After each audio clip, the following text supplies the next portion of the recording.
নমস্কার বন্ধুরা, কেমন আছো সকলে? যা ঠান্ডা পড়েছে একদম বলার কথা নয়। তো যাই হোক, আমি আজকে একটা আবার নতুন রেসিপি নিয়ে এসেছি। সেটা হচ্ছে চটজলদি শুক্তো। তো দেখো, আমি কেটে রেখেছি উচ্ছে, শিম, বেগুন, আম, শিম, এরমভাবে আমি যেমন দেখাচ্ছি এরমভাবেই আমি কেটেছি। তোমরা যেমন কাটতে পারো। এটা কাঁচকলা, একটু বড় বড় সাইজ করে কাটতে হবে, যাতে গলে না মানে না যায়, একদম ঘ্যাট না হয়ে যায়। এটা হচ্ছে রাঙা আলু, অনেক কিছুই দেওয়া যায়।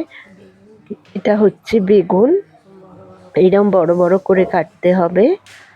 আর আলু, কিছু আলু এছাড়া আছে একটু পেঁপে দিয়েছি, ছিল।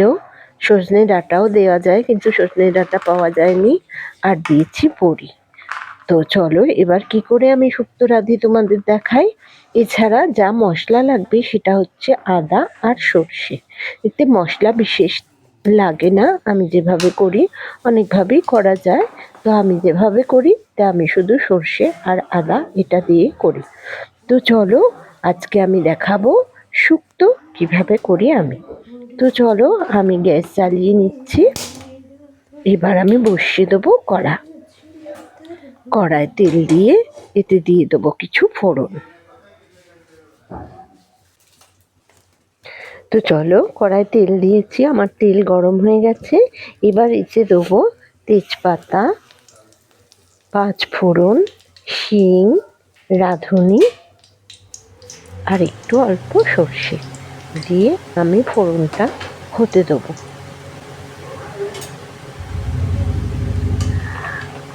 আচ্ছা, এবার আমি এই তেলে, ফোড়ন দেওয়া তেলে বড়িগুলো ভেজে নেব সবার আগে।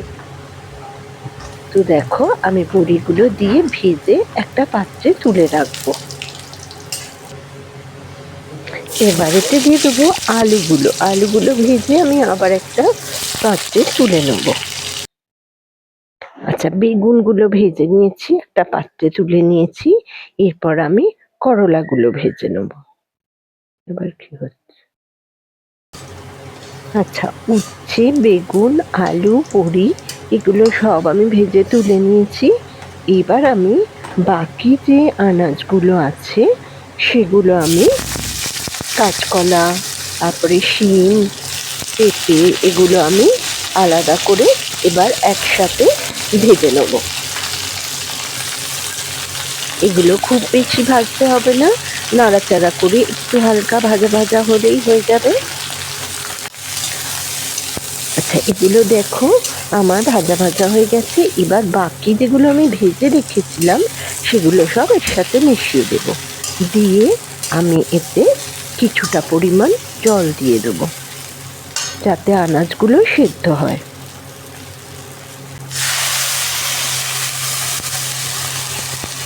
তো জলটা বেশি দিতে হবে, কারণ অনেকগুলো আনাজ আছে, এগুলো সেদ্ধ হতে হবে। আলু, কাঁচকলা, পেঁপে, তো এগুলো সেদ্ধ হওয়ার মতো জল দিয়ে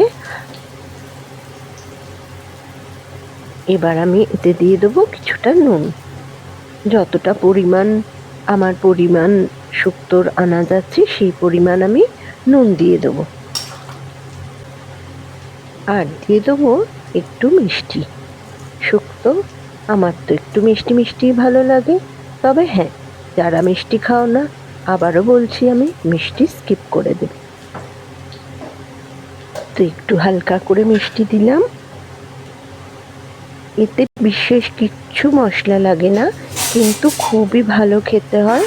তোমরা আমি যেমন করে করছি একদিন করে খেয়ে দেখো, তোমাদের আশা করি ভালো লাগবে। তো এবার তোমরা আমার ফেসবুক পেজটা ফলো করে দিও, আর রান্নাগুলো লাইক শেয়ার করো, আর আমার ইউটিউব চ্যানেলটা সাবস্ক্রাইব করে দিও আরও ভালো ভালো নতুন নতুন রান্না পেতে। তো চলো, এটা আমি এবার সেদ্ধ হতে সময় দেব। এবার এতে আমি একটা ঢাকা দিয়ে দেবো, যাতে এটা সেদ্ধ হয়ে যায়। তো বেশ 5 মিনিট 10 মিনিট ঢাকা দেওয়ার পর দেখো আমার আনাজগুলো সব সেদ্ধ হয়ে গেছে। আমি খুব বেশি ঝোল রাখবো না, আর এতে একটা বাটনা দেব, সেটা হচ্ছে মিক্সচার দেব, সেটা হচ্ছে আদা আর সর্ষে। এটা বেটে আর অল্প একটু রাঁধুনি আমি বেটে রেখেছিলাম নামাবার আগে, সেটা আমি কড়াতে দিয়ে দেবো। আর দিয়ে দেবো কিছুটা ঘি, বেশ কিছুটা ঘি দিয়ে দেবো, সুন্দর গন্ধ বেরোবে, খেতেও খুবই ভালো হয়।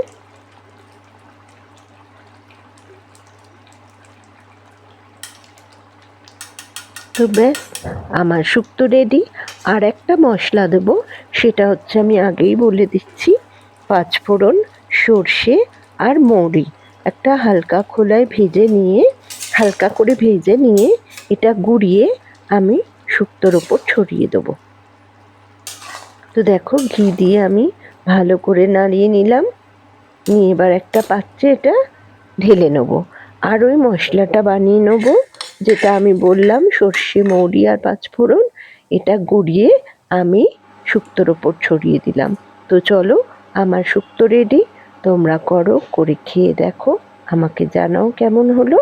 তো চলো, আজকের মতো টাটা, আবার দেখা হবে নতুন কোনো রেসিপি নিয়ে।